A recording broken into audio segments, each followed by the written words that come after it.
I'm Christel Wintels, and you're watching Jennifer Beals Unleash PR TV.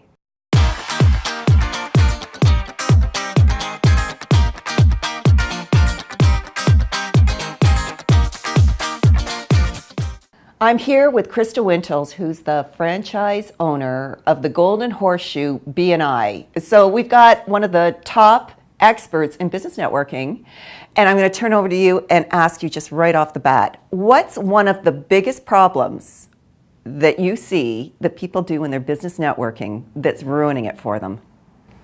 And it's not just ruining it for them, it's ruining it for all of us, and that would be premature solicitation. Premature solicitation. And you got to watch the way you say that, Jennifer. Okay, tell us, what is premature solicitation? So it's when somebody comes up to you at a networking event and says, "Hi, my name's Christel. So I'd like to meet your number one best contact because I have something that would change their life." Okay, got it. So they're asking for something before you're ready to give it to them. That would be premature, okay. Absolutely. And not only asking for something, they're asking for something big.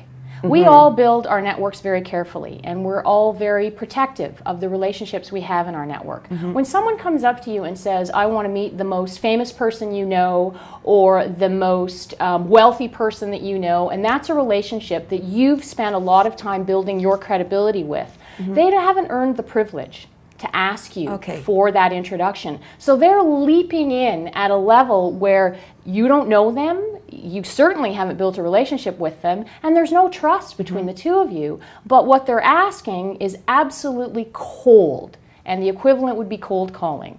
And so when folks do this, they actually look at you as though you should just hand over the name and say, "Yeah, no problem, right? Well, let's have lunch on Tuesday."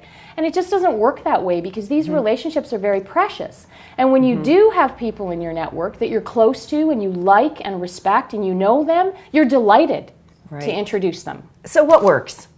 So I think what works is just when you're going to a networking event and you're meeting somebody for the very first time is build that rapport with them at the beginning. Give me some suggestions. What would people say to get rapport going? Well, let's go back to the very first time you and I met, right? When we first met at a networking event, like, we kind of liked each other. We chatted a little bit. We seemed to have a few things in common.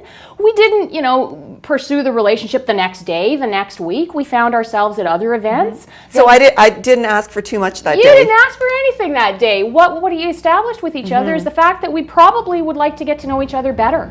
Right? Okay. And that's what you do at networking events. Okay, so give me an idea of something that somebody could say when they first meet someone, build that rapport, and then what should they do with it so that they don't get into this premature solicitation?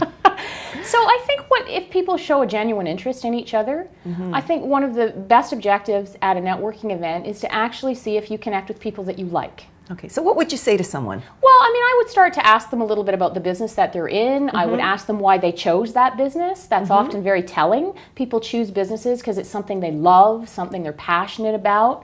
I like to align myself with that kind of person. So if they are enthusiastic and passionate about their business, I find that an attractive trait. So that's somebody I want to talk to again, right? And that was one of the things that helped us build our rapport. Right? Because you're very enthusiastic about what you do. Now, you meet a lot of people, you go to a lot of events, and you put on a lot of your own events. Do you come across people quite often who are doing this premature asking for something from you? All the time. Okay, so how do people who are experiencing it, who don't do it, who are experiencing it from somebody on the other side, how can we stay engaged with somebody, and what could we say or do to somebody when they've asked a little bit too much, too fast from us? Yeah.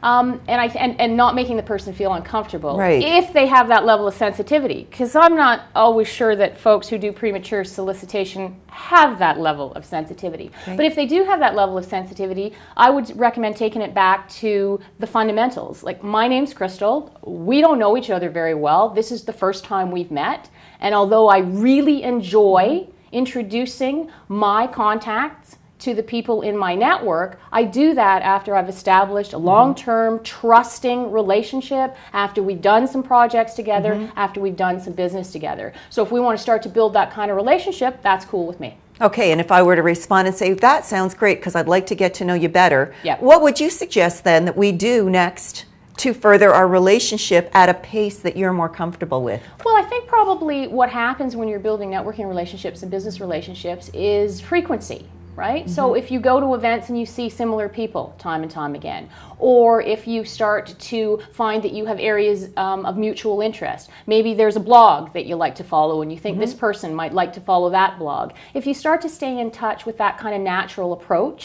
then you'll find that you're able to build the relationship consistently, right? Okay. And it may even build quickly. If you've both sort of got a mutual need that you can help each other benefit from, again, the relationship's going to build more quickly as well.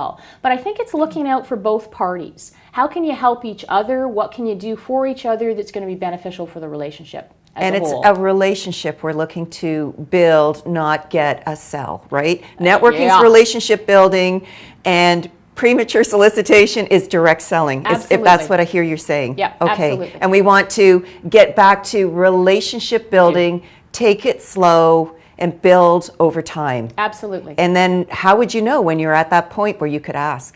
I think you get to a level of comfort. Like there's a couple of questions that you can sort of ask yourself.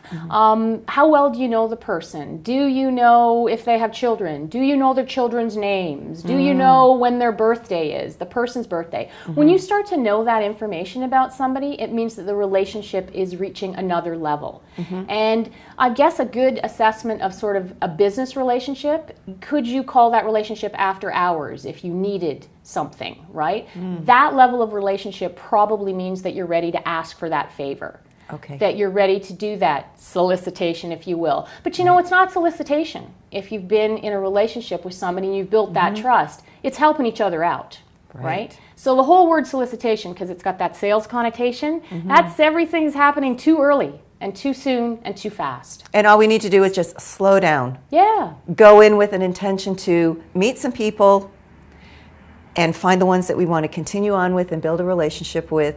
And when it comes time to ask for the help that we need, we will know when it's okay inside, or the other person probably would be offering. Absolutely. Great. Absolutely. Thanks. So, premature solicitation, let's not do it. Let's eliminate it. Let's eliminate it. Forever. Yeah, help others eliminate it and also ensure that we're not doing it as well. Yeah, absolutely. Great. Thank you. You're welcome.